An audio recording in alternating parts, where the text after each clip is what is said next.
ខ្ញុំខ្ពស់ព្រមតែនិស័យវាសនាខ្ញុំខ្ពស់ព្រោះតែនិស័យបានកើតលើទឹកដីថ្លៃថ្លាបបកូនខ្មែរសម្បុរស្អាតចិត្តមារយាទក៏ល្អកូនខ្មែរសម្បុរស្អាតចិត្តមារយាទក៏ល្អពូជកូនខ្មែរអង្គសែនថ្លៃថ្នូរសច្ចៈត្រង់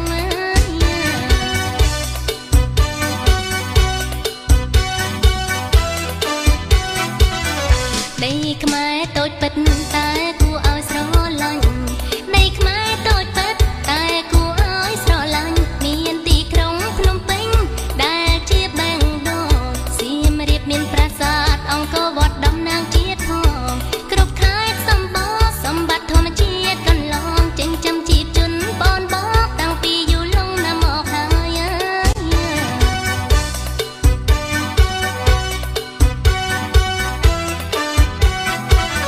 ស្ករត្នោតក្រអូបឈ្ងុយមាននៅកំពង់ស្ពឺស្ករត្នោតក្រអូបឈ្ងុយនៅកំពង់ស្ពឺបាត់ដំបងល្បីរុនទេអង្គរឆ្ងាញ់ស្រីថ្មីពោសត្វតាកៅព្រៃវែងស្វាយរៀងមិនណយអី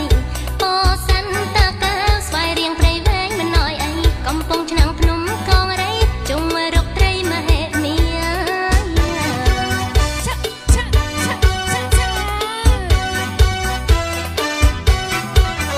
កំពង់សោមកំពតមាត់សមុទ្រជួបជុំកំពង់សោមកំពតមាត់សមុទ្រជួបជុំឆ្នេរកែបបូកគោគិរីរម្យកងស្រស់សោភាកំពង់ធំនាំផ្លូវទៅដល់ខេត្តព្រះវិហារកំពង់ធំនាំផ្លូវទៅដល់ខេត្តព្រះវិហារមានប្រាសាទល្បីខ្ទោខ្ទាលើលោកាទទួលស្គាល់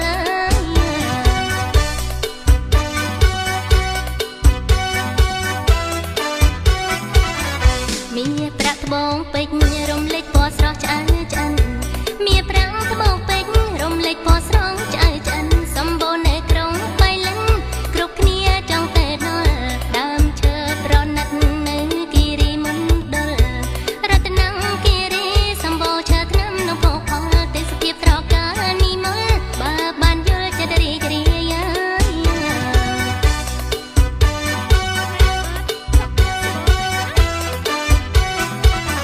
មេមត់កំពង់ចាមមិនចាញ់គេឡើយមេមត់កំពង់ចាមមិនចាញ់គេឡើយដីក្រហមល្វឹងល្វើយកៅស៊ូមានតម្លៃកណ្ដាលចិត្តភ្នំពេញផ្លែឈើច្រើនពេកក្រៃកណ្ដាលចិត្តភ្នំពេញផ្លែឈើច្រើនពេកក្រៃបេះលក់ដូររាល់ថ្ងៃផ្លែអ្វីក៏មានចាស្រុកខ្មែរ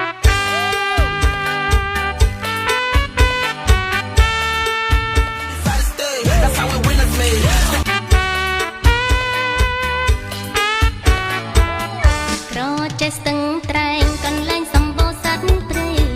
ក្រចេះស្ទឹងត្រែងសម្បូរដើមឈើនិងសត្វព្រៃបើបែកឧត្តរមានជ័យរិទ្ធតែអង្គចាបន្ទា